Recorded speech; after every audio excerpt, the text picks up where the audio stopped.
Live.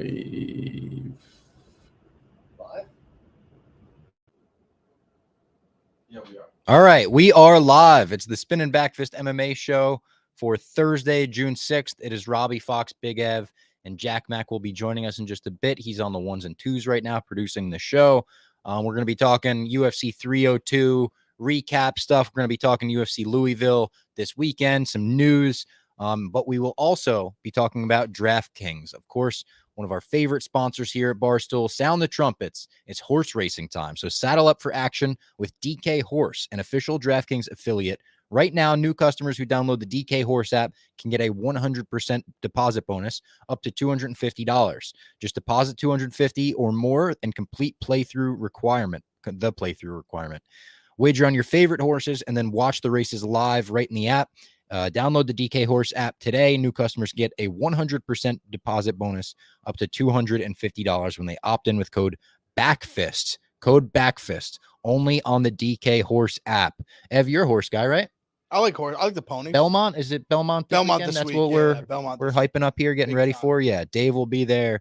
I saw on the unnamed show, Rico will be there, I believe. I believe he did get the invite after all. So I know he was really worried because there was a chance he was going to have to be in Alaska right now. Which Marty's in Alaska. Which Marty ended up, he did lose, so he's in Alaska, which he's loving it. Yeah, he seemed like he was loving it from his video. It was bright out at 10:30 at night, which is insane. You know what I found out? I found out today that reindeer are real. Reindeer aren't real? No, that they are real. Oh, yeah. I was unaware. Oh, really? You thought they were just mythical, like unicorns? Yeah, I mean, Santa's not real. Reindeer. Whoa. What if there's kids watching my that? apologies for our sub 15 viewers. Hopefully no kids watching the show right now. I have just dropped a bomb on them. They'll remember for the rest of their lives. But we are here to talk MMA today. We had UFC 302 in Newark this past week. I hesitate to say like it was a great card. It wasn't. It was a great main event to cap off the card, especially being there live. Other than the UFC London shows I've gone to, might have been the loudest I've ever heard a UFC crowd, just in terms of like, it wasn't just for like a big moment, a finish. It was any stuffed takedown. Anytime a round ended and Poirier survived a round, anytime that he escaped the clinch even, it was just like anytime he landed a big shot. So that made up for the rest of the card, but yeah, it obviously wasn't their best card. I think that was the most, as for me personally, at any of the fights that I've been to live, that was the most that any crowd has rallied around one fighter. Yeah. The way that just the entire Newark crowd rallied around Poirier in the main event. It was like 100% Poirier. You said it perfectly. Like he stuffed the takedown, the place went nuts. Yeah. Nuts. And that's so cool too, because like, not that it requires like some crazy educated fan to know what's happening, but the fact that everyone knew the narrative of the fight going in of like, he's just got to stay on the feet. He's got to keep it on the feet, try to piece him up. Poirier put out the tweet yesterday, broken nose, shattered his nose with a headbutt in the third round, tore his ACL in the third round partially, and broke a rib at some point during that fight. So that's what fighting Islam Makhachev is like. I need to ask one of these guys. I was thinking about asking this. I just can't imagine how they must feel like the next morning. I know we obviously talked about it. It's just got to be horrendous. I mean, I can't even imagine. Like car wreck, literally. Just like when they wake up in bed that next morning, just standing up or just leaning up. Yeah. How their body's feeling. They stand up for the first time on their own 2 feet. And then they got to get on a flight. Imagine that. Like how much flights suck, just like early morning flights regardless. I think a lot of them like to stay an extra day or two. Like Poirier didn't come back until... And he got the hero's welcome, which was nice, even though he didn't bring the title back to Lafayette. They all showed up at the airport and welcomed him home. Yeah, I mean, that's cool. There was like a little bit of there was a lot of glazing of Dustin Poirier. I knew the glazing accusation was coming. They were like, I'm so proud of him with that round one, round five. It's like, yeah, I guess. Like he fought like a sick Islam Makhachev, who's pound for pound #1. So he had a staph infection. Yep, but still, I mean, he like what was his best moment? I can't really think of one. I don't think I hit the elbow. Yeah, I was gonna say he landed some good shots. Yeah, and he landed some good punch. But the one thing what did you guys have that going into the fifth? 3-1, 4-0 at best. I had 4-0. Yeah. I had 3-1 at best. 38-38 in my opinion was insane. Insane. Now I don't think Dustin Poirier fought bad. But like the No. people getting the hero's welcome back home in Lafayette is awesome. Yeah. I'm not Especially considering I think this probably would be his last fight. I wouldn't be shocked if he fought again. think he wants to go out with the W. I mean, he deserves it. I don't know. Like, I see the injuries he's walking away with. He's 35 years old. He's got like 40 professional fights. He's been doing this for 20 years at this point. I don't know. I feel like he's done. Only thing is he loves fighting. I think he fights again. I don't I know actually- if he does though. Like, I'd be. I think he loves being in the cage. I think he hates everything outside of that. I don't know. Johnny Eblin talks about Dustin Poirier and at ATT and like how much he helps other guys. Yeah. Maybe it's the coaching aspect. Maybe that's something he gets. Maybe, to do. yeah, I could see that. I think he Coaching's hates tough, the media, the fight week stuff, even the McGregor fights, the more recent, like when they did the back-to-back fights. He was talking after beating Conor McGregor on the grandest stage ever. He's at the press conference, like, yeah, that wasn't fun. Like, I didn't enjoy that at all that week. He's like, the fight was fun, but I think it everything was. about I think it was hated. more the lead up though. Yeah, Which there's plenty of guys who could fight and just not have that kind of lead up at all. true. Like True. really his last two even. Yeah. And I think the one thing going back quick, I don't think Islam got enough credit for how much he did on the feet. Like Yeah. he rocked him a bunch. Had Poirier hurt a bunch on the feet. Islam Yeah. on the feet. So I want to give him a lot of credit for that because I think that was something that people weren't talking about enough, how good Yeah. Islam was on the feet. But I still think, regardless of the staff, whatever, I thought it might have been the best Poirier's ever looked. All things considered. I don't know about I'm saying ever. all things considered, considering this is in my opinion, the best fighter he's ever fought, Yeah. in my opinion. Yeah. I No, guess it's true. Khabib, you could argue Khabib, but I'm saying like He did pretty much everything right too. That's the thing is that's my point. he like, the wasn't way winning rounds, able- but he was doing the right like thing. he was able to hurt him. Like when have we ever seen Makhachev like leaking out of his fucking head? Yeah. Hurt him a few times, like cut him bad. Was defended takedowns pretty well.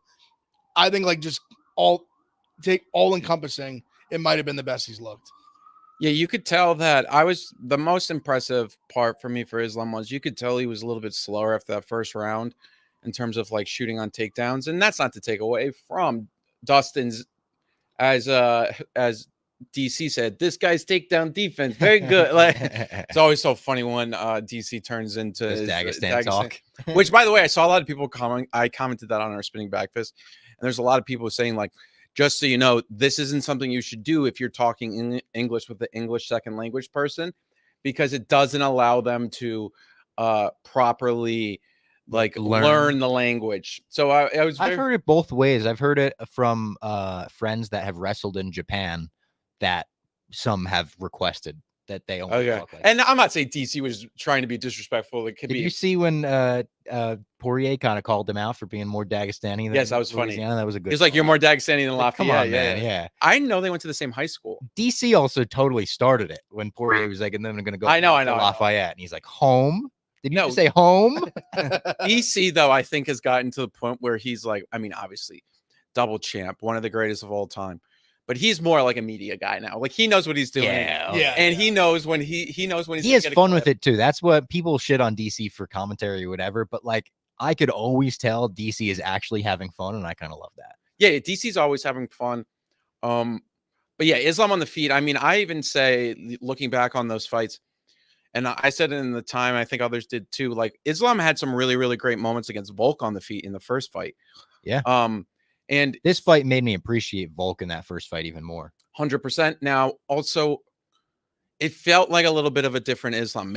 Was it the staff? Was it not? I don't know. I mean, that being said, I think the response from people were like hating on his corner for doing it. The response from Khabib in his corner when he won was one of like that I feel like for them that was his most impressive performance, because I felt like it was what are you going to do when you can't do what you want to do? Yep. He wanted to just submit him, as we saw in the first round, and Dustin was just a little bit better. He was a little bit slower.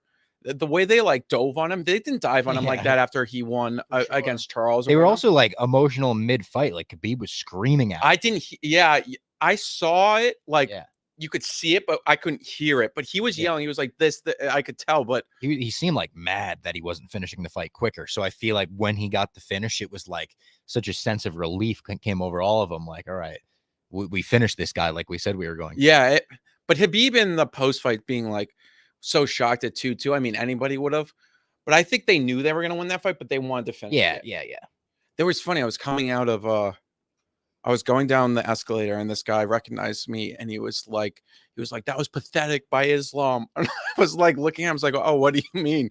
But it was kind of awkward because the escalator was going faster than him walking down.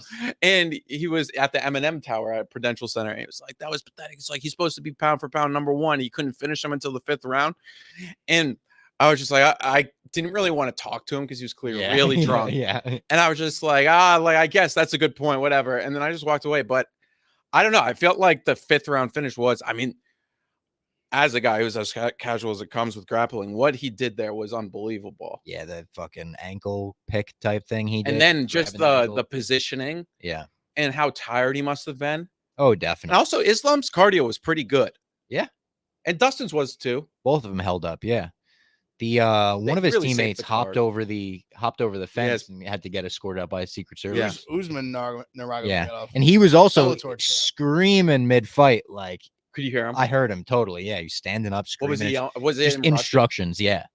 But you could tell, like, because he was screaming and kind of like making like mannerisms with his hands, like trying to like. I wonder if Islam heard him. And he's way far away. He might have, because like it was for some of the more quiet moments. But I told you guys mid-fight. Herb Dean once asked, not during that fight, but Herb Dean asked to use my phone charger for a fight. A ring girl used my phone charger for a fight. I got to fist bump Bruce Buffer, who made a joke about his blazer. He was like, yeah, like it looks better if you're on psychedelics or mushrooms or something.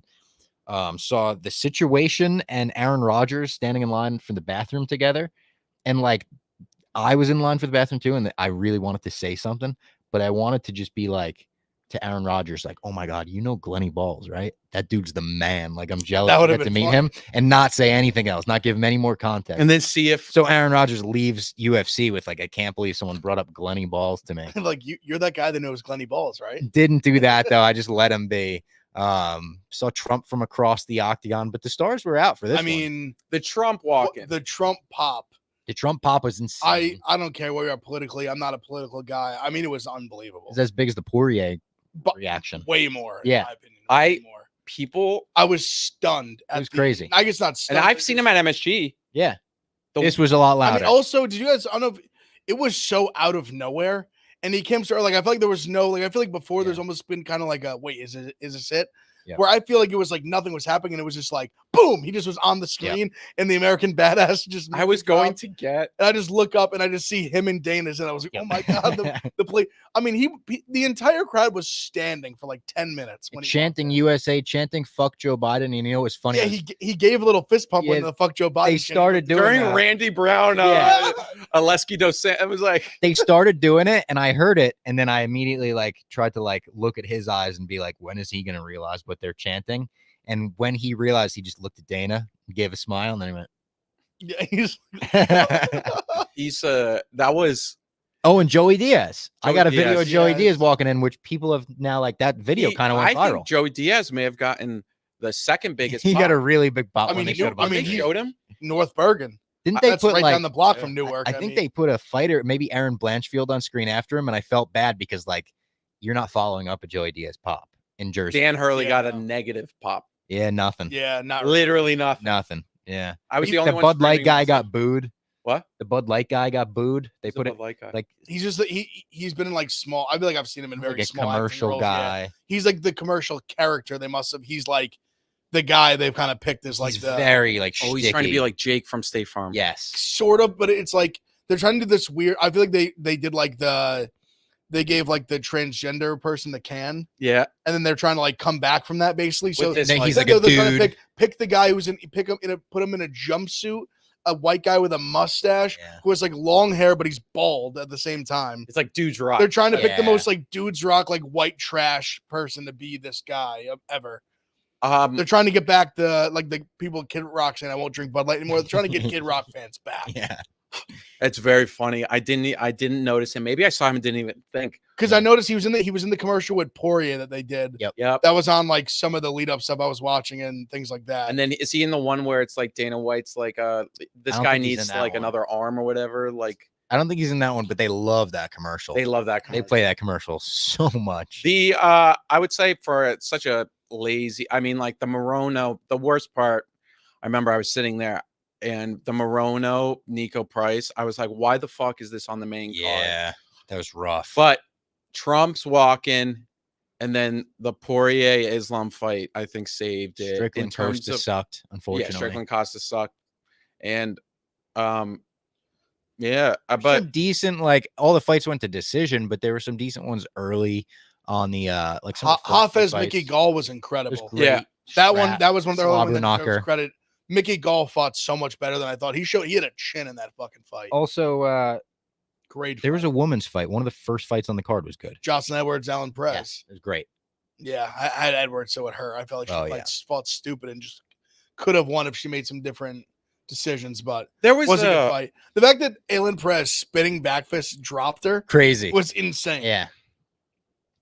But yeah, I mean, definitely one of the worst pay-per-view cards in a while. No knockouts. Not a single knockout. That's bad. Tough. And then we got major drama that followed like almost immediately afterwards because Dana does the post-fight presser and says, I'm flying right to Dublin. And then immediately that gets canceled. Like hours before it was supposed to happen. It was 5 a.m. in Ireland when it got canceled. It was like midnight on.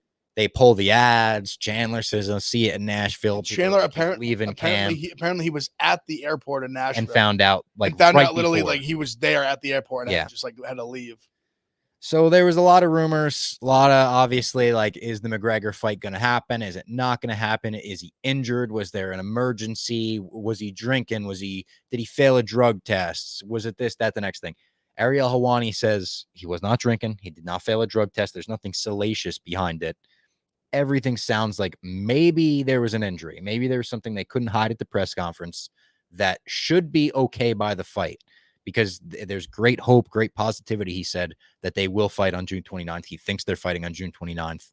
He also said they reached out to other parties to see like if they could get a backup plan. Feelers, I think, was the cool. Yes, soft. They sent soft feelers out to be like, maybe would you be available on June 29th? Because obviously it's an international fight week. They have to save it. You need something big. And this card. Yeah, the card doesn't make up. They need McGregor because without McGregor, the card stinks. They may need to add like 2 or it's 3 a fight fights. night card without McGregor. Yeah, Olberg, Hill. So as of right now, it looks like it'll happen. The thing is, if McGregor doesn't fight, I mean, Chandler's waited this long. I don't think he's going to just fight someone else. I don't think so either. I think he would still just wait again. I don't think so either. How do you not just wait? You've already waited so long. Like, would they send a feeler out to Holloway? Would they say, do you want to do a BMF title fight? Is he like, but how the thing is, who are the names that could save International Fight Week on a McGregor card? Obviously, no one's going to get to that level, but who can come the closest? So the one that I saw is some people saying it made sense. I don't know, because Charles has never really done it late notice. I feel like I can't remember him ever doing one. But I saw a lot of people floating around like, because Volk said he was down. Yep. Like a Volk Charles at 155, which I don't know if Charles could do that weight cut in that short of a time. Yeah. But something like that, I think would have had to be the only way. I think you could. And I think they would really needed 2 of those. It would really something like that, and then like another good one. co-main event. I think Holloway they're saving. I think they know for the Sphere that Topuria is just the biggest fight they can make right now, probably in the UFC. His stock's never been higher. Yeah. Poirier's like it's like just the perfect storm of like. You think they do that in September at the Sphere? Absolutely. Yeah. I think they go double belt. I think they put BMF and obviously featherweight title. Oh, I think so too. Yeah. And they've never obviously hasn't done that before with BMF. Yeah. Holloway's the one guy that I think he doesn't give a fucking will. He's not going to just cherry pick it like Masvidal. Yep. Where he's going to be like, oh, this one's not really for it. Holloway will put that motherfucker on the line. Yeah, he doesn't care. You could maybe Yuri Poton too. Yeah. Yeah. Yeah. It's another one where you have to pay him a lot of money. But anyone who does that fight is getting the bag. Yep. Crazy bag. I think you could do Yuri Poton too, and then maybe a Charles May, but like Volk against somebody like you could, and then you say, hey, this is the last second, but it's like we did kind of solve it with it.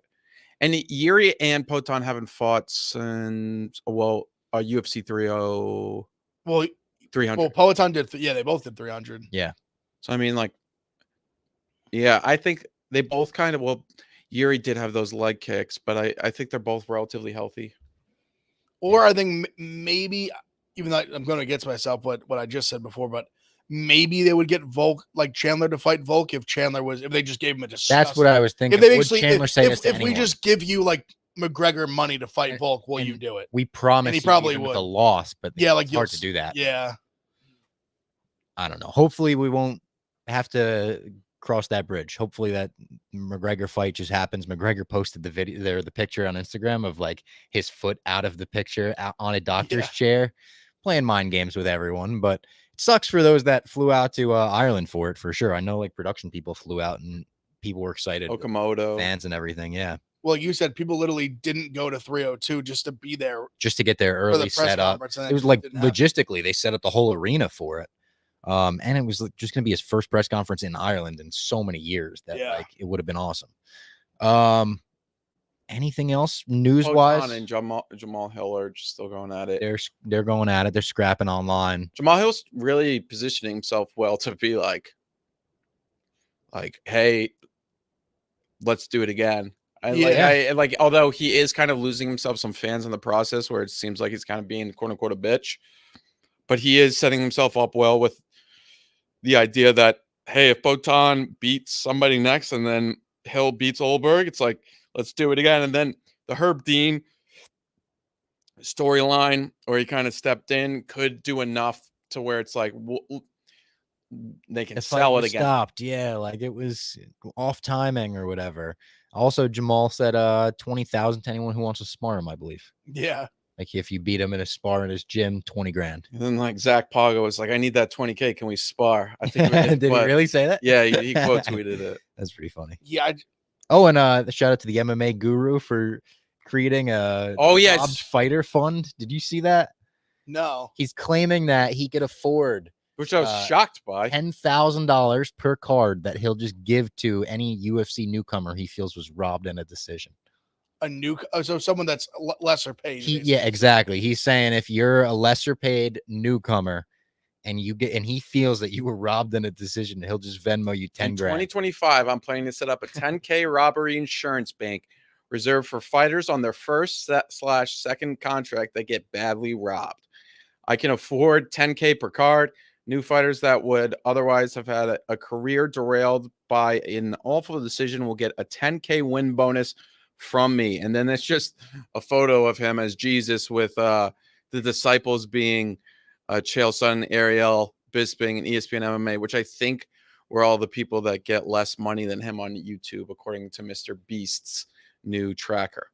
Oh, I didn't know Mr. Beast has like a tracker of who makes the most on YouTube. It's like an estimate, but it got released last week, and then MMA Guru, I think, was at the top. Get out of here. For MMA people saying? Yeah. Not for He's the number one guy. I think no disrespect to the MMA Guru. They're just like, I'm shocked that someone with the platform of like ESPN wouldn't be in that spot. Did you see him talk about DC and Chael, or Chael himself? Did you see him talking about when Islam got on top of him in the fifth? No. It's like you can't submit him that way. You can't submit him that way. Like Dustin Poirier has something with his shoulders, like he's double jointed. Yeah, something like that. He's like, you can't submit him that way. And then there's a silence, and he's like, oh, he tapped. and he didn't even like say like, oh, I was wrong. He was like, oh, he tapped. Some people in the chat are asking, what the hell is an MMA guru? It's just he's a guy on MMA Twitter, MMA. He's like an MMA fan, analyst, gambling Twitter, I guess, who bets, and he's just a personality online. Okay, so Mr. Beast, he live streams watching every card. Live streams watching cards. He's got like a funny look, funny personality. Hates Dagestanis, and Renato Moicano like screamed at him after winning a fight. Not the last fight, but the one before. Drew Dober. Yeah. He was like, Drew Dober's gonna knock me out. He's like, MMA guru, you know nothing. And okay, then, like went and did a live stream where he kept talking shit about him. Mr. Beast created a website, View Stats, where this is from Jedi Goodman, who is he tweets a lot about MMA stuff on Twitter. Mr. Beast created a website, View Stats, where you can see views, subs, and revenue estimates. Using figures from the site, here are the revenue estimates for the last 28 days of a few combat sports-related YouTube channels. Power Slap, which has more followers than Real Madrid, 10K to 31K. MMA Guru, 9.1K to 25K. And then below that is ESPN MMA, Chael Sonnen, Michael Bisping, and Nina Drama, which I think are the wow. Him saying those are his disciples. Good for the guru. Good for the guru. So is he saying 10K per pay-per-view card or all cards? No, he was saying all cards. All cards. That's like 30, 40K a month. Wait, that's per. But it has to be video? per robbery. That's I know. No, I got we're that. going back to him yes, saving got the that. career. Yeah, that's of, I was. Yeah, I want 10K some per card. Yeah, clarification on that. he's claiming That's 10K like per 30, card. 40. That's 40K a month, basically. Yeah, it's crazy. That's over. That's for if you did every He's single paying card. out. There's 520. What are they? 42 cards a year. Yeah, So there's one every card to be $420,000 $420,000 a year. They're just giving away to shit. How do fighters we get that that get robbed. guru bag, man? Yeah, right. He says he says I think I can fix fighter pay. Video tomorrow. That's such a funny. That's such a funny. Like, I think I can fix it, honestly. And then he says, come 2025, I'm putting a large sum of my own money and taking the first step to fixing fighter pay at the lowest levels of the UFC. He goes, your support for my ideas inspired me. I'm all in. He's all in. I mean, I guess theoretically, Why doesn't Zuckerberg do that? He's such an MMA. Well, I fan. was gonna say I didn't know if maybe that was something where like he's getting like an ad deal. That was from my mind immediately. Oh, And is it like maybe- when they shout Where, out basically like you get the deal, and part of it is you we're shout gonna have out like a him in your pool of money that post-fight. you can choose that we're gonna give to no, I wouldn't. fighters or whatever. I Because that's just such a crazy amount of money if you don't have Crazy. it like that. Crazy. Where obviously it sounds like Guru's doing very well, but 420 grand a year to just like get is Yeah. And shit he ton of money. even said could even pay fighters who lost and took damage. So like Just what? If someone just gets broken their ass bones, cuts, KO loss, but that's it. That's everybody. kicked? Like if you lose, you usually take some pretty bad Yeah, a lot of damage. times, yeah, for sure. And Strange. especially like, are you paying for like? I'm trying to think. Well, of, UFC pays all the medical bills. And Yeah. like Weston Wilson, is he paying him when he gets like destroyed? Well, I thought you're saying just The I guess- robbery makes sense. yeah, the robbery. I guess what was he saying? Like if there's not a big robbery on the card of someone like Okay, so that makes lower sense. paid, I'll take someone who just got the shit beat out of him or that like But fought imagine- well and like maybe like a guy like the losing guy and the like for example like a Mickey Gall, like lost a fight that didn't get fight of the night that was definitely worthy of fight of the night. Yeah. Like you give like a guy like that if He's there's no on robbery. his third contract with UFC? I guess Maybe. it's true. Yeah. I don't know how much Mickey Gall makes. I Imagine- bet it's decent, but Imagine being the guy who got submitted really badly after a ground and pound, but then like, you're like, at least MMA Guru is going to pay me 10K. And then later in the fight night card, somebody Yeah. gets like flatline KO, and you're like, oh man, I that lost guy's money. getting 10K. You're like shit. That guy's getting the money. All right. Let's tell everyone about the PFL. First of all, second half of the PFL season kicks off with heavyweights and women's flyweights next week at the Mohegan Sun. The toughest Shout test out in CT. MMA keeps getting tougher. Of course, shout out Connecticut. Each fighter has one more chance to earn points with a quick finish and make the playoffs. The main card is live Thursday, June 13th, 9 p.m. Eastern on ESPN and ESPN Plus. It's going to be a good card. I think we're going to be there. We'll be in the building. We'll be chopping it up with everyone. It's going to be awesome. Love the PFL. Thanks for bringing us out. As always, don't miss the action. Get your tickets on Ticketmaster or tune in Thursday, June 13th, 9 p.m. Eastern on ESPN and ESPN Plus. A lot of good stuff happening. And also, it's a Thursday night. You got no fights on Thursday night. What are you going to watch? PFL. Get it on ESPN. Yep, shop PFL. I won't be able to make that one, but hopefully some in the future. I know they're going out to the Dakotas soon too, or Dakota. Yeah, then And like then the week Utah. after. Yeah, the next South like, 2 Dakota? weeks after. Yeah, and then they're Yeah. going to Utah, Salt Lake. Sioux Falls, are they doing? I think so. Yeah. And then Great fight town. so yeah, some the one you guys are going to, I think, are heavyweights and woman Yeah, fights, right? Yep. Women's flyweights. Dakota Jasheva, who's very popular, and then there's a few others. There's that you wrote a blog about that girl who's debuting that they signed. Yep. She's from New York. She trains at Tiger Oh, you Tiger Shulman. Tiger Shulman. Shulman, Yeah. which is like literally down the street. So Let's see, what do we got matchups? Oh, the Moldavalski versus Vassell, the third match. Yeah. third time, between yeah. them. Complete the trilogy. Golm versus Fortune. Liz Carmouche fighting, MMA legend there. Santos and Bishop. There we go. PFL. Watch it on Thursday. Or ESPN Plus. a week from today, next Thursday. Yep. And then we got this card this weekend for the UFC. Pretty good card from UFC. I like the matchups. One of those like yeah. good matchups. A lot of close odds. Good live crowd. From the Live KFC crowd. Yum Center. I like that. I like that title. KFC Yum Yeah, Center. where Louisville plays their basketball games. And we kick things off with Rayan Dos Santos versus Puja Tomar. Okay. I think this is the worst low-level fight in the history of the UFC. Really? Worst ever? Worst ever. Get out of here. I'm not kidding. If you look at Dos Santos minus 360 for it. That's Rayanne, right? Yeah. You should go and look at it. Somebody tweeted out recently. Who she fought leading up to this was like they were described it, and I'm not trying to disrespect Ukraine in any way. They said it's the most Ukraine MMA thing in the history of Ukraine MMA. Her first 10 fights were against girls who were 0-0 or 0-1. And you can't even really find their Tapology pages. And then you have the other girl, Tamir, who is one of, I think, the first Indian. She's from India, yep. Indian female fighters to ever fight in the UFC. She was in 1. 1 and 3 and 1. But she won 1 and 3 there. Yeah. And then she's a huge underdog. Rayanne lost her first fight in the UFC. I really don't know. I did learn that in Louisville, Kentucky has the second biggest Indian population in America by the state, by states. Wild. I would never in a million years. I don't know why. And this is so maybe I don't know. Maybe the UFC's like, we're giving her a big time fight here, and maybe she can pull off the upset. I'm not betting this at all. Louisville, do they have like an awesome Indian food scene? Maybe I would assume so. If they have, I just went to my first Indian wedding and I was very impressed with the food. Wow. We have one of our social guys has 2 Indian weddings back-to-back weeks, so he's been out for 2 weeks because there's so many events. They're long. Yeah, you got to like go to 9 events the day before like and 3 everything. days. Yes. So, but because there's 2 in consecutive weeks, we haven't seen him for 2 weeks. He's doing work. I'm not like, but he's like he back-to-back Indian weddings. He said like events just keep getting added. I didn't realize you do like a parade, like the groom goes on a horse and rides a horse to the wedding, and you all have to go like party with them, like on the parade. We were in Cancun, Mexico. It's 90 degrees. I was in a full suit going like this for a parade. It's crazy. Nobody gave me a warning. Nobody was like, hey, just a heads up. You're in a parade today. Wait, so were you wearing the special garb or no? No, I didn't. Some people were. Some people. It was a half Indian wedding, half. So it wasn't like you're being wedding. disrespectful. No.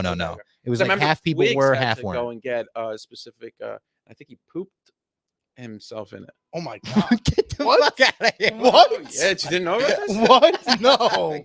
Quick. He shit himself in Quigs was the best traditional Indian garb, and he was in traditional Indian garb, and he shit himself. I don't think he shit at a wedding himself as much as when he didn't get there was poop on his. I hope he's in the chat. Sometimes he is.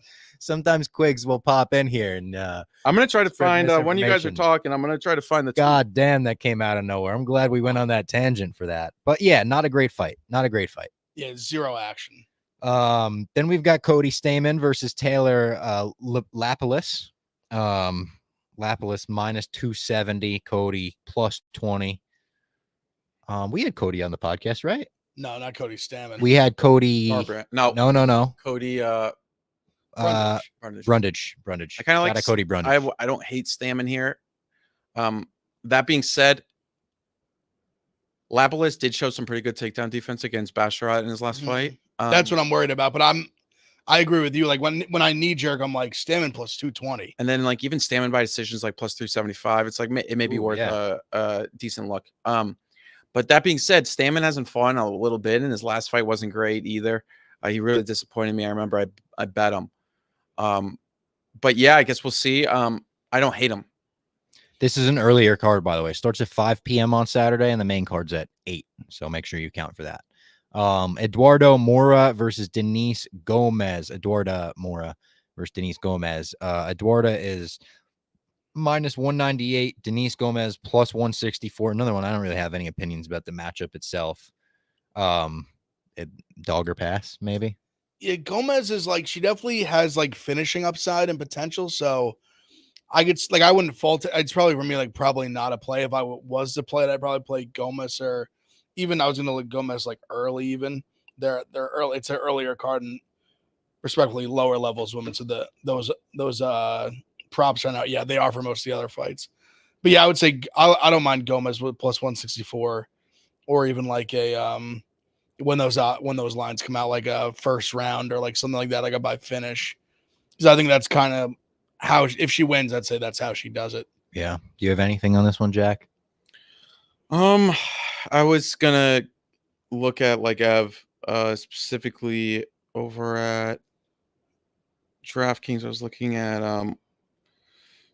oh, so you were like, I think Gomes kind of sucks, and I think Moore finishes her. But I understand.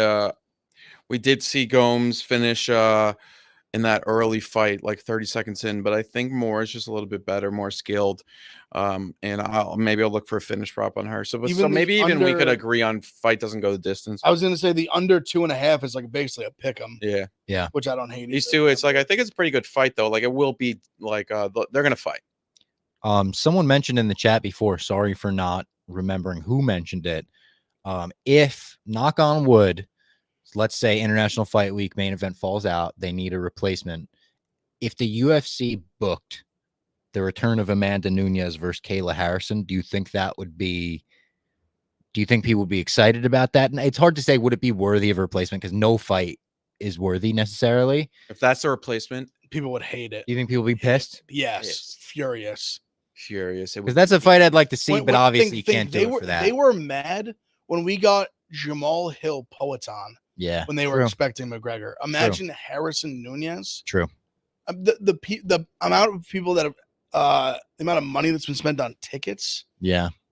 I was just thinking, could you promote the return of the greatest? Like this could be the fight to determine who the actual greatest fighter is. As the co-main. Need something else. True. Like in something else big. That's what I'm saying, like enormous. He said, bro, you think we care about Amanda Nunes? Crying face emoji. Damn, he called me bruh. Bruh. Hey, bruh. That's Abraham. Abraham's been in the chat since shout out Abraham. Shout out everyone in the chat. Stay retired, they said about. That's a no. Damn. All right. I really misread that one. And, I think you just like Kayla too much, which is fair. Yeah, Kayla's like one of my people because she sprained my AC joint. So I would. If fighter hurts me, I'm like, all right, one of my people. I would love to see that fight, but I want it like it has to be a co-main. Give me a co-main on that on probably even really a different card. Yeah, like in Canada. Yeah, but like send it to Canada. Oh, come on! Don't send it to Canada. Yes.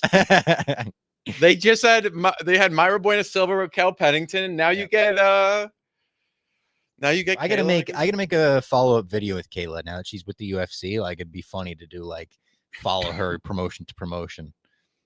John Castaneda versus Daniel Marcos. This one's almost the pick 'em. Castaneda -102, Marcos -118.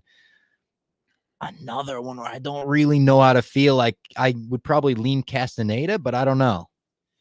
I kind of lean Marcos, but I don't think Marcos is as good as he was probably even initially hyped to be. I thought the Davey Grant fight, I thought he lost. Yeah, they gave it to him. Yeah, I lean Marcos. I think I bet on Davey Grant in that fight. I'd pick Marcos if I had to, but not super like opinionated on it. Marcos's output always leaves a lot to be desired, but so Marcos just got finished by the guy on the Brazil card, right? No. He got finished by somebody or what's his name? The Mongolian murderer, Arila Quang. Really? Yeah. Or not finished. Oh, wait, yeah. Could not continue. It doesn't hold on. Maybe I'm misremembering. It says could not continue second round, but I don't remember that. Yeah, didn't he fall? No contest. No contest. The fuck happened in that fight? I can't remember if it was like a headbutt or something like that. He's got a shit ton unintentional groin strike. That's right. He's got a shit ton of fights canceled too. That's right. It was a brutal groin strike. Yeah. I was gonna say I didn't remember him like losing. That being said, I don't know if I want to put my money on Castaneda. So I mean, decent fight is 50-50. I think that's pretty fair. Was a no contest due to an eye poke. Who do I remember who like quit early in that Brazil card? He didn't quit. He just got like finished. It was early. It was a finish early. I don't know why I thought it was Daniel Marcos. I don't remember. It was we bet the other guy, so it was a good bet. I'm gonna look it up. UFC 301. Lee's probably already telling us what it is.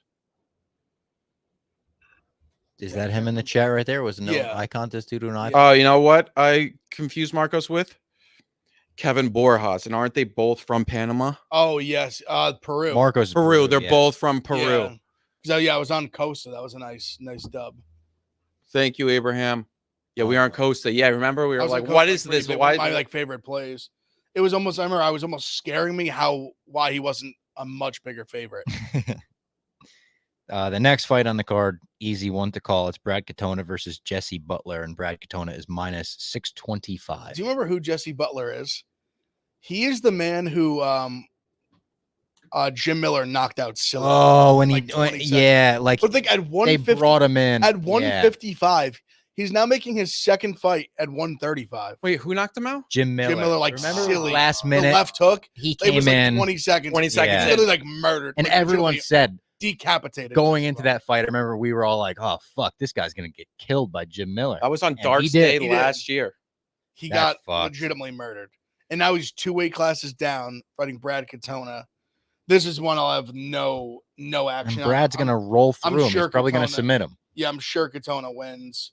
I was trying to even look at some like the. I saw Brad did an interview with Aaron Broadstetter, our guy, and Aaron was like, "So what's going on with McGregor's fight? Like, is he fighting on June 29th or what? You're around SPG in the gym with him." And he was like, "I know as much as you." You know, he's got like that half Irish accent at Yeah, this now point. he's doing that. Yeah. Yeah. He's like, "I know as much as you. I don't know. I think he's fighting. I think it'll be there." You do the impression. Wow. Katona, I think, just It should be easy. easy. Yeah, Yeah, easy Katona, win for him. easy. and Katona's good. Like I think he's a pretty good fighter. He's one of 3 SPG fighters in the UFC at Wait. this point. Did you guys watch The Ultimate Fighter, the first episode, or no?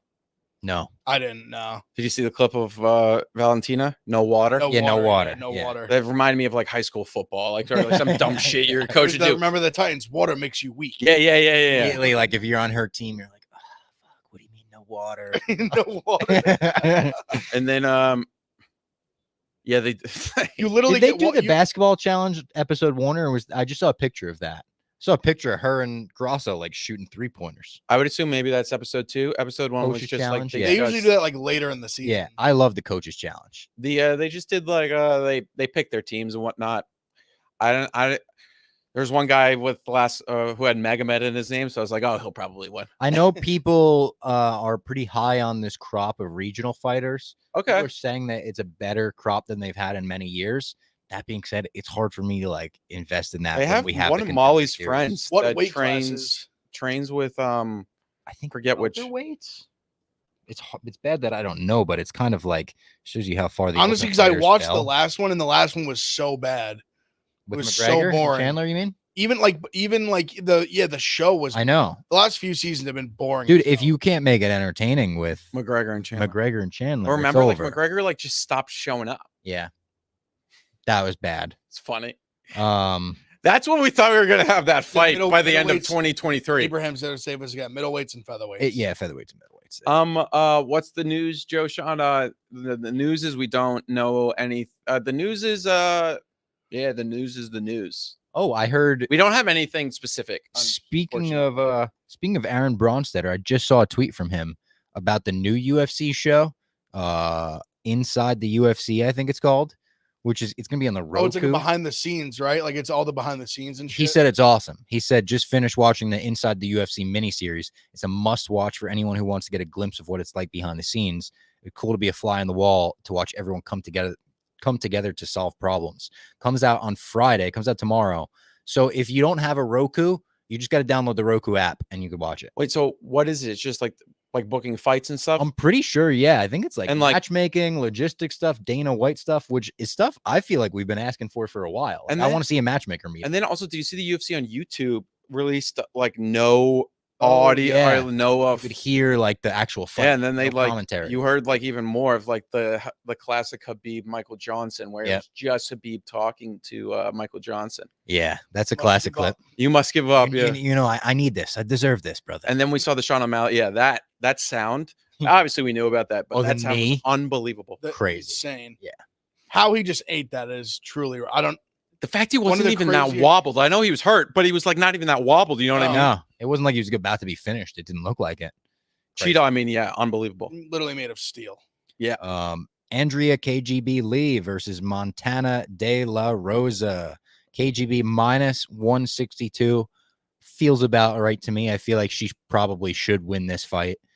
Who did she just fight? Where Andrea Lee's last fight, Miranda Maverick, she lost at UFC 298 in February. But I feel like she'll probably beat Montana. I think she's probably better than her everywhere. Yeah, I like Andrea Lee in this. I think she just fought a lot better competition recently.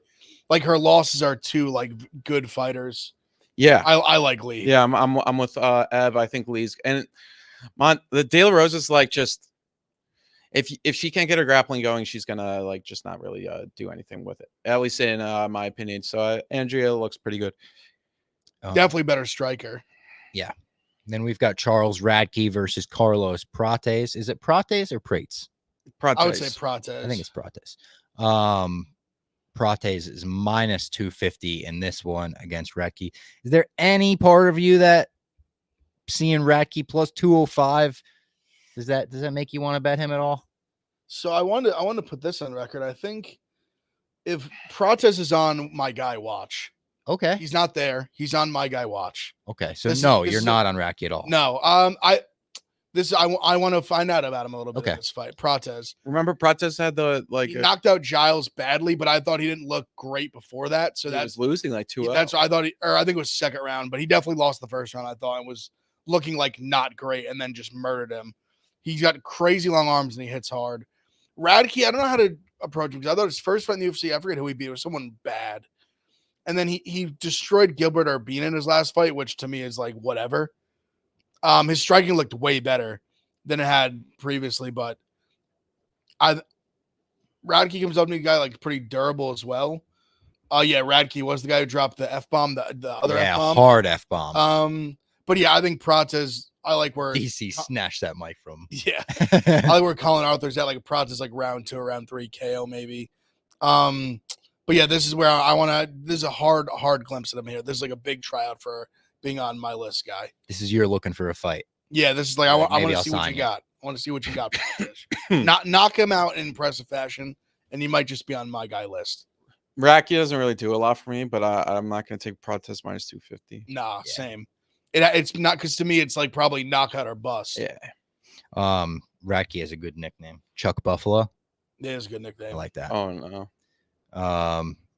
Thiago Moises versus Ludovic Klein up next. Moises plus 110, Klein minus 130. I think I would take a shot on the underdog in this one. I'd take a shot on Moises plus 110. This is when Klein has looked good lately, but part of me doesn't understand why the line is what it is. Not that I think it should be like crazy flipped or anything, but Moises, I just think has a lot to offer here. Yeah. And I feel like he's a good fighter. The guys he's lost to recently are like BSD and like Islam. I know. Yeah. So it's like he hasn't, you know what I mean? Like he's fought guys that I would say two top. I mean, Islam's definitely the best, and I would say, and my BSD is like a top 5-10 guy in the division. No, he's without question to me. So I guess Joel Alvarez. Forgot about that one. That's who I guess lost him right after. He lost to him. Yeah, got knocked out by him.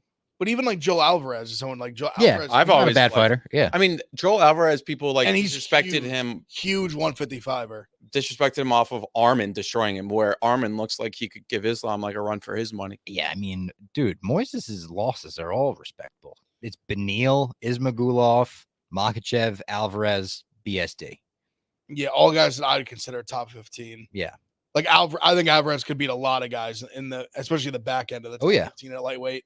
That was also recently, but he got canceled. Well, who was it? That was a catchweight fight at 157. Rebecca. Yeah, that was gonna be good. And I think Diego Ferreira ended up beating him. Alvarez missed weight in that fight where he beat Moises too. Yeah, I like Moises here as a dog. I like the over here. I don't hate that. I'm gonna take Moises at plus. I think fight goes the distance even. That, yeah. Then on to I think that was the last one of the prelims. Yes. Onto the main card. Again, starts at 8, the main card. You've got Miguel Baiza versus Punheli Soriano. Baiza is minus 192. Another one where like the dog is a little tempting, but I think I would go on Baiza. Soriano's coming down in weight for the first time in the UFC. He's fighting at 170. Baeza hasn't fought in a while. Yeah. And Baeza's had one of those like really weird UFC careers where I feel like he's had a couple balls kind of bounce the opposite direction for him. And then I feel like he's had some losses where like he got knocked out by Chaos Williams. Yeah. He got knocked out by somebody else. Fiallo. Fiallo, who I think he's so much better than Fiallo. I think he got caught, and I just had so many fight cancellations. I just feel like Baez is much better than probably his record says right now. And I think the line is giving him that respect. Yeah. Because Soriano is like a big time power puncher. I wonder how much if he loses that at all at 170. But I also Baez, like, it scares me a little bit because he's shown to like he can get hit and get hurt. But also like even like Chaos Williams hits like an absolute truck. So I mean he got caught with a big shot. I'm torn because I want to like I'm a guy I like Baeza, so I kind of want to back him here, but I don't know if I want to lay minus 190, but I'm more just like picking him to win. Maybe throw him in a parlay or something like that. But I like Baeza. I think he's more well-rounded. Better like technical striker. Jack, you like him? Yeah, I was just looking at Baeza. I forgot that he was 9-0. He beat Soto, and then he was going into Spotlight Matt Brown. He did like in the second round. I was just looking at some of the odds on those to see when he fought Santiago Ponzinibbio, which was a great fight. Yeah. He lost that one, and then he got knocked out by Chaos. But I mean, like, yeah, I kind of like Soriano's never done it for me. I think he's the guy who looks like he's got muscles, but he just always it feels like he's kind of proved that. I mean, Dustin Solfus got him and whatnot. So yeah, I think Baez is something I'm looking at later into this week, and then I'm gonna probably place it. Yeah, because I'm thinking about him, and I agree with that. I think, but the last time. I don't think he's fought in a while. I don't think 2 years ago. That's what I'm saying. I think I would have to check in on that because he had the 3 losses in a row. I've read the Ponzinibbio. That was a great fight. I thought Baeza won that fight too. Now he did get knocked out in both of them. Maybe he was like, I need to take some time. I think, and because really to me, I think he got knocked out by 2 guys that a lot of people would think he was better than. He was favorites in both those fights. Fiallo to me is truly like it's almost annoying when I think back on it because he is just way better than Fiallo in my opinion. Chaos Williams is more. I can take more because I think Williams is like Chaos has that. Yeah, Chaos is like a good fighter. I think he's shown that. Like he's very, very solid. Yeah. Up next, Julian Marquez versus Zachary Reese. Julian Marquez back in the day, I did his podcast. He used to do a podcast with Kendra Lust. Yep. Did you know that? Also, he had that Miley Cyrus call out. That was kind of put him on the map in a way. He is minus 142 in this fight against Zach Reese. Zach Reese plus 120. Who did we see Zach Reese against last? Brundage slam knocked him out. That's right. Yeah. Zach Reese has never had a fight get out of the first round. Oh, he's only had 7 fights, right? Yeah. I like Marquez here. Marquez is not great. Marquez has fought a lot of competition in the UFC. He's not great, but I think Reese is like a fraud. Like I just don't think he's that good. He's had 1 fight in the UFC, got slammed by Cody Brundage. And he had a submission in the armbar in his contender series fight. That was like he got basically slammed and then just caught. I like Julian Marquez. I like him too. He's the Cuban Missile. Yep. I kind of like that name too. That win he had against he pulled off a 3rd round miracle against somebody. Oh, I was gonna say it before too. Feely? Yeah. Was it Andre Feely? Pitolo? No, Feely's way smaller. Is it Pitolo? He's a middleweight. He head kicked Phil Hawes into like the stratosphere on contender series. I know, Jack. I know the fight you're talking about. Is it Pitolo? Is this the fight you're talking about right here? Maki 3rd round Pitolo? submission? Yeah, I think it might be Maki. Yeah, Maki. Yeah. So I like Julian here. Line just changed on the next fight. I just saw the line. They just updated it live on DraftKings. I don't know if it went up or down. But Bruno Ferreira versus Dustin Stolfitz. Line just changed. Ferreira minus 270, Stolfitz plus 220. That's definitely right. I don't think Stolfitz wins that fight. If they fight 10 times, I feel like Ferreira wins 10. Ferreira to me is just very like knockout or bust. I kind of like Stolfitz here. Really? A little bit too. A little bit. Really? I'll put it this way. How? Plus 220 is. I would never lay minus 270 in this fight, Ferreira, because if this fight's still going on, like in the middle of the 2nd round, I think he might be in trouble. Really? he's so not. I think he's just so knockout dependent. And Stolfus is not great, but I think if Ferreira doesn't knock him out in the first round, I think you feel like I would much rather have a Stolfus ticket if the fight's still going on in the second. Oh yeah, round. he just beat Soriano. That's right. And he like Stolfus is, like I said, he's not good. Like I don't think he's good. Losing a Kyle Dawkins, Rodolfo Vieira, not even in the UFC anymore. Rodolfo Vieira is not bad though. I just think Bruno Pereira, like he's a very one-trick pony. Oh no, Rodolfo Vieira. Who am I? I'm confusing him with the fucking guy that Patty beat. Oh, Vargas. Yeah. He's out of the UFC. Yeah, I was saying Rodolfo Vieira is legit. Vieira's all right. Yeah, but yeah, I definitely like if you're gonna bet Ferreira, I would do it like first round knockout if you like really like him that much. That's like my take. Like he's minus 150 by knockout. Like to me, we saw Rozabov like knock him out silly. Yeah. And I'm not saying Stolfus is that level of like power striking, but I could see if it gets second round, Stolfus, maybe he's able to get a takedown in the first round. Maybe if he gets that going at all, I think he definitely can win the fight. It's dog or pass for me. And then the next fight is very interesting. Raul Rosas Jr. versus Ricky Tercios. You think this is time to go against Rosas Jr.? I know we had time already to do that, but like I don't like laying minus 218 with him at this point. I bet Tercios the last time the fight got canceled. Yeah, basically right before walkouts, and he talked about it a little bit this week. I think Lee had the clip of it. Basically, he just said he was like sick, just couldn't shake it out. Yeah, they kept kind of putting it off, trying to see if he'd feel better, and then finally, right before it was funny. He mentioned that happened. We got to the UFC, like the UFC helped, and I'm like, what do you mean they helped? Yeah, like what did they do to help you? It was funny, but yeah, Tercios are passed for me. I might have like a unit on Tercios again. Do you like Tercios? The line's pretty much the same. Yeah, maybe. I think Tercios round 2, round 3. Yeah, I think you're kind of betting to me. You're betting Tercios like if he can stuff the takedowns, he's super live. Or if he can just not get submitted in the first like 5 minutes, I think. So that's why I like him round 2, round 3. And I would agree. I think I might. You have a unit on the money line. Then the co-main event, two guys that I like, two guys that have done stuff with Barstool in the past, Dominic Reyes versus Dustin Jacoby. Reyes plus 190, Jacoby minus 230.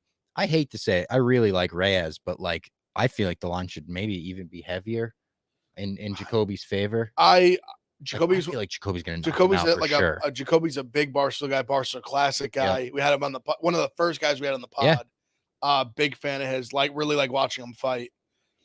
I like Reyes, and I feel bad. I feel bad for the way just things have turned out for him after that Jones fight. 0-4 after that. I thought he was on this incredible trajectory. Yeah, a lot of people thought he won that Jones fight. I thought he won the first 3 rounds. He was 12-0 before that fight. And puts on such performance against John Jones. And then just gets knocked out. What is he, 4 times in a row now? 3 times after the Jones fight. And we were at the last Erie Span. And we were at the Span one. Yeah. Span one was, he got knocked out. That was bad, MSG really bad. 2022. The Yuri one was a really bad knockout. That one was really bad knockout. Oh, man, so when the chin goes, and Jacoby ain't the fucking guy that's gonna go in there and point fight you. He'll fucking lay a shot in, and I think Jacoby knockout. Is there a line available for that yet? Yeah, he's says I think plus 110. Yeah, which I don't mind. I like that. Only thing here is even under 2.5 rounds is minus 145. I don't knockout in the first round. I don't hate that. Plus 275. Dominic Reyes. Let's just say his chin doesn't go. You have him plus 190. He's the better fighter. Maybe I think so. I think he's a better striker. Prime. If it's like prime Reyes, maybe, but he's been off for 2 years. It's yeah, but he has been training, and I think he's been really interested in trying to get back in there. He's still relatively young. That being said, I understand the concern. Yeah, I don't hate him plus 190. I don't either. From a betting standpoint, I really Jacoby's been good to us, but from purely taking all that out of it, it's hard for me to lay minus 230 on Jacoby in this fight. Yeah, because I agree with Jack that Reyes is respectable, very skilled and does hit hard still. And it's if you, I mean, I think I'm gonna lay it, but I understand. Jacoby, you want to talk about chins? Like Jacoby's chin's not that great. Like this man got flatlined by a jab by Kennedy and Chukwu. Jacoby? Yeah. Jacoby knocked him out. Did he? Okay. Jacoby knocked out Kennedy. I believe that was his last fight. That is true. So I was wrong. It was first. He knocked him out in the first round. Oh yeah. He knocked out Jan and Jung. I apologize. But Jacoby, I still like Dominic Reyes, but yeah. You are right though. I mean, fight doesn't go distance minus 230. I don't think is a he fought Menafield after that. Forgot about that. That's right. That's right. All right, and then the main event: Jared Cannonier versus Imavov. Imavov minus 125, Cannonier plus 105. I like Jared Cannonier I like watching him fight. I like watching him do interviews, whatever. It could be influencing me here, but like, I think I'm on his side of the fight. I love Cannonier. You love him. Imavov is good, and I understand like why he's got to this point where he's getting this fight. Cannonier, to me, just the experience, the level of competition, the wins. I mean, he convinced me a little bit this week, him talking about his fight against Strickland. I just don't understand the line. I don't understand why he's an underdog. I will gladly take Jared Cannonier plus money. Gladly. Do you like him, Jack? How do you feel? Yeah, I think my gut tells me Cannonier maybe under. I could definitely see him getting a knockout. What's the under 4.5 plus 120? Yeah. So essentially, you're saying someone gets a finish. I think it's possible. Cannonier does. Cannonier by knockouts plus 400. Oh, that's enticing. He hits hard. It's worth at least like a look. But yeah, I just like Cannonier. I'll just definitely be betting the money line for sure. Also, it's like, I mean, these French fighters haven't had a great run recently. I guess so. Yeah. Yeah. I know Doumbé did beat that guy true. in Bellator, but like BSD. Like, let's be honest though, like Surreal Imavov gone. like didn't look great against Dolidze. No, not. I thought he won, but it wasn't like, oh wow. And he should have got Dolidze out of there and couldn't. Yes.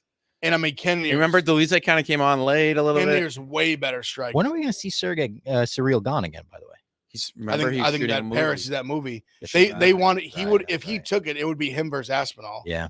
He's French. He doesn't care. I guess so. You understand, like French. You remember French time? Yeah. Like, I mean, and they probably live life a little bit better than us. They just kind of like, more chill. He's having like a coffee at the local coffee, like the local coffee spot. It's like, I'll get to training when I need to. Like, it's like they are just much more chill. They live a better life. He's like, I'll go film this movie. I'll main event Paris against some bomb heavyweight that can't grapple. Yeah, like Tai Tuivasa wants to smoke again. A year, yeah. I mean, thinking last year where it was Tai Tuivasa and Spivak. Yeah, give him what's his name? Give him Waldo Acosta. Imagine that was who he main evented against. But I wonder if he'll ever fight in a title fight again. Dana loves Cyril Gane. He referred to him as the current best heavyweight. I was like, no. No. He loves Cyril Gane. Like, the only person he loves more than Cyril Gane is John Jones. That I understand. John Jones. I understand what he was saying, that John Jones is the number one pound for pound. But yeah, I mean, this guy got dropped and almost lost to Dominic Reyes 4 years ago. I know. And then Thiago Santos had him on fucking skates. Yeah. Like, I mean, like. And Dana was saying, like, he went in there after years off and made it look easy against Gane. It's like, yeah, but like, styles make fights. That was a great fight stylistically for John Jones. It was great. I think he's number 2 pound for pound. And I even think he has an argument, but him being like, you have to be, it was just like very much so. I think the glazing's on her. Well, I think we're caught in this middle space of it where it's like the GOAT, but the GOAT and like number 1 pound for pound currently are two different things. Yeah. Like he's the undeniable GOAT. 100%. Yeah. And I think that's where Dana keeps getting caught in that like crossfire of like, he's like, you're saying, like, no one's saying he's not the GOAT. It's just saying a guy that's fought once in the last 4 years. Yeah. Can't say he's the current pound for pound. Pound for pound. He's fought once. He just keeps getting hurt too. And then also the guy that we're saying is the current pound for pound number 1 beat. And I know the guy came up in the weight and won. It was won on short notice, but beat the number 1 pound for pound twice. And then it's like, okay, he finished another guy. what did you think of them putting Izzy ahead of Strickland in the pound for pound? That's to me like why they don't. doesn't They make- mean I don't nothing. care about that. It's Doesn't why make they sense. mean nothing. Yeah. Because shit like that happens all the time. all the time. I'm pretty sure after Leon head kicked Usman's face off, They had he was in front of Leon had to beat him twice to be ahead of him pound for pound. That stuff is stupid. Yeah, I'm over. I am very much over pound for pound rankings. I mean, I get that it's always fun to talk about it, but like usually most people, like most MMA fans, like as the ones that are quote unquote educated, I know we're casuals, but usually agree for the most part about like what the rankings really should look like. Yeah. Like, I mean, it's like, okay, it's like John Jones, Islam, Sugar Sean's in there, like Volk's still in there. You look like Leon may have a case for being number one if he beats Bilal Muhammad. Like there, it's all, but then you see these, like, I mean, what's the point in making these rankings if Sean Strickland, he beat him, what, 15 months ago? Yeah. And dominated him. Or what? No, it was 9 months ago. I would say way shorter than that. true. It was last Yeah. football season. Yeah. 9 months It was ago. like September. Yeah. Like what? And Izzy hasn't fought since then. Yeah. So Fucked. Izzy's gonna have DDP next, right? I think it's the Perth main event. Yeah. It sounds like in And then August. like, you think Sean will get that gold that he wants after he that? said I think he will. he said he's waiting. I think he's undeniable. Also, I feel bad for him right now. He's tweeting through his dog just died, Sean Strickland. What? 14-year-old dog. He said his child, I guess his like family dog. Oh, because I was saying I think he just got He it. just got one, I think. Okay, so that's why that threw me. I was like, no. But yeah, rest in peace, I will Sean say, Strickland's dog. He said, I've been people crying can like a see- baby for 8 hours, eyes swollen and ovaries hurting. Haha. And then, of course, he still is using this sad time to get a dig in at Izzy. Someone said, you're getting in touch with your inner Izzy. And he said, my dog was my best friend. Izzy's dog might have been his girlfriend. That said, I might have been a little insensitive. ... LOL. and then did you see?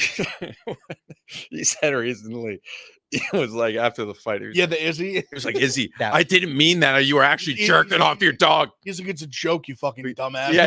Yeah. He said a different word, Different but word, yeah, but yeah, yes. I know. yeah. But a classic fucking Sean joke. Strickland word. It's Like, a fucking joke. Like, chill out, man. Like, I don't think you fucked your dog. Like, I will say, I think the most shirts I saw in the arena were of Strickland. For me, it was far and away the Happy Dad logo. I couldn't believe okay. how much I Sure. saw the Happy Dad logo in the The Happy Dad, hats, shirts, Happy Dad is everyone taking in over Happy MMA. Dad shit. Yeah, I was for sure. stunned. They're competitors to us, so we but they are they were behind Trump. They were there. So but I saw a lot of Strickland, and his pop was almost as loud as Dustin's. Like when they showed him For walking, sure. It into was the a arena. huge pop. USA Dustin's been chants a- when they Also, see him. the American Pride, Pride Month. shirt. Yeah.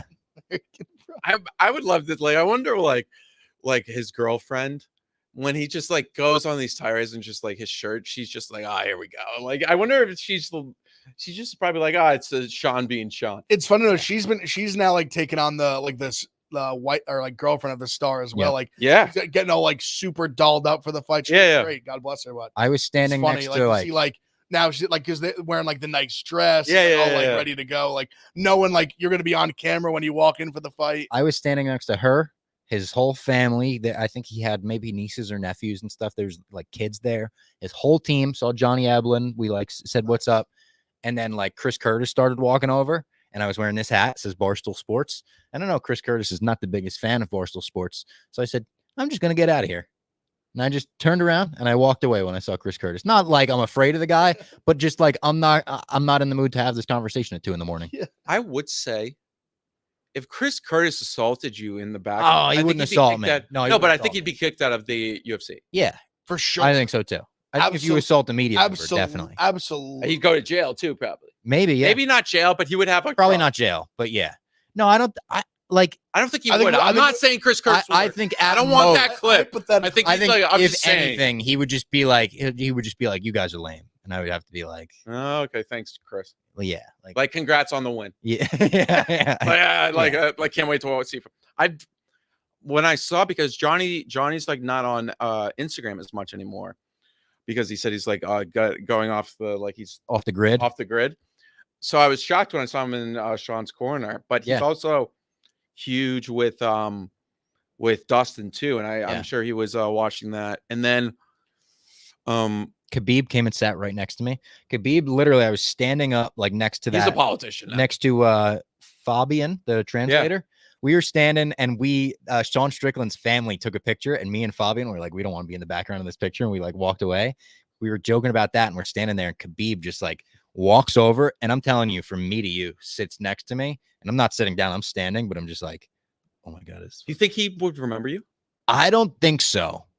But there was a little part of me that was like, I don't know. I was talking shit about him, his dad, his family, his team. I was going overboard back then. But he just sat there and he went, oh, my feet hurt. That's what he said? I swear to God, my feet hurt. Just like that. And I was just like, again, just like the Chris Curtis moment, I was like, I'm just going to get the fuck out of here. I shouldn't be standing next to Khabib. I will say, that's unreal. Like asking for something to happen. The walk when Habib's behind you, they like, I don't care. He doesn't have to like actually coach them the whole camp. It's actually like generational aura. Yeah.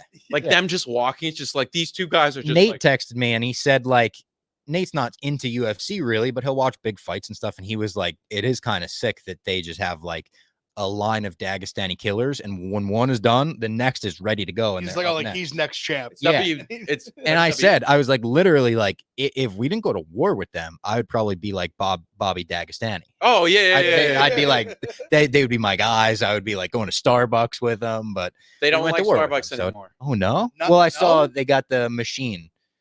They said like Islam like ordered like a special machine to make his boys coffee. No, they don't like Starbucks. I think